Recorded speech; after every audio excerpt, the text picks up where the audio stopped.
সেদিন দুপুরে আমরা সবাই ঘুমিয়েছি খাওয়া দাওয়া করে। হঠাৎ কেন জানি আমাদের তিনজনের মাথায় ভূত চাপলো যে না চুল কাটা যাক।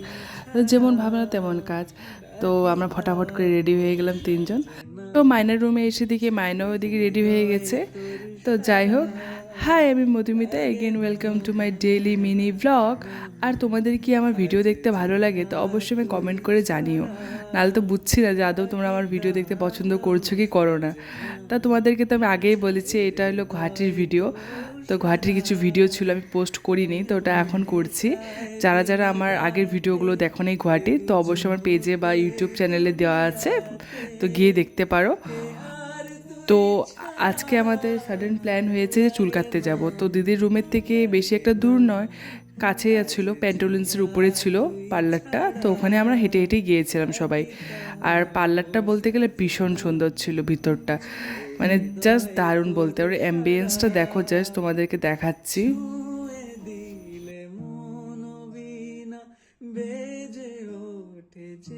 পার্লারের নামটা আমার ঠিক জানা নেই, কিন্তু এখানে যে স্টাফগুলো ছিল ওরা ভীষণ ভালো ছিল, আমাদেরকে এত সুন্দর করেছিল যে তোমাদের এই ফেসে এমন হেয়ার কাট যাবে, ভীষণ ভালো ছিল। যে যাই হোক, দিদি দেখো এখানে হেয়ার ওয়াশ চলছে ওর, এদিকে মাইনাও করেছিল, সাইডে ছিল, ওকে দেখাতে পারিনি ঠিক একটা। আর এখানে আমি বসে বসে কী করবো, আর আমি ওদেরকে দেখছিলাম, কেন আমাকে যে হেয়ার কাট করে দেবে আন্টিটা তখনও আসেনি।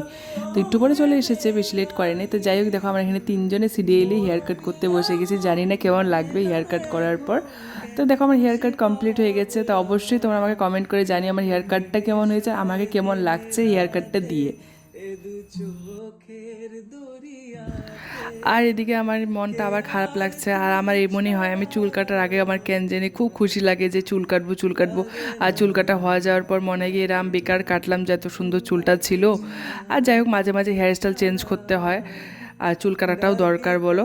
তো এখানে আমার তিনজনের চুল কাটাটা খুবই সুন্দর হয়েছে, খুব ভালো করে কেটে দিয়েছে। তো বাইরে এসে দেখি এখানে আইসক্রিম ছিল, এটাকে কি আইসক্রিম, আমরা তো ওটা কুলফি আইসক্রিমই বলতাম, তোমরা কি বলো। ছোটোবেলাটা খুব খেতাম স্কুল যাওয়ার টাইমে। এখানে দিদি খাইনি, আমি আর মায়না শুধু খেয়ে নিয়েছিলাম। তারপরে আবার হাঁটতে হাঁটতে আমরা একটু বাজার ঘোরাঘুরি করলাম।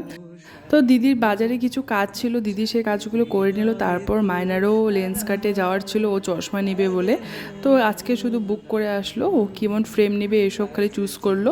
আর আমার কিছু সানগ্লাস পছন্দ হয়েছিল, বাট আমি নিলাম না, বেকার পরে থাকে, সেমনভাবে তো কোনো জায়গায় যাওয়া হয় না। তো তারই পাশে একটা বেকারি ছিল, এখানে কি টেস্টি টেস্টি পেস্ট্রিজ বলো, কুকিজ বলো, বহুত ভালো ভালো মানে জিনিস ছিল, আমি আগেও খেয়েছিলাম। তো ওখান থেকে নিয়ে আমরা বাড়িতে গিয়ে খাবো, ওখানে খেলাম না। তারপর আমার জন্য এখানে নিয়েছে হলো চিকেন পকোড়া, যেটা আমার ভীষণ পছন্দ। মায়না তো চিকেন খায় না, শুধু আমি আর দিদি, আর দিদিও বেশি একটা এই বাইরের পকোড়া এসব খেতে ভালোবাসে না। আর ওই টাইমটা যে প্রচণ্ড গরমে আমি ঘেমে একদম শেষ হয়ে গেছিলাম, সেই গরম লাগছিলো রাস্তায় সত্যি। তার মধ্যে একটা চুলটা খুলে রেখেছি, চুলটা সেট করেছে জন্য দিদি বলছে বান্ধিস না, চুলটা খোলা থাক।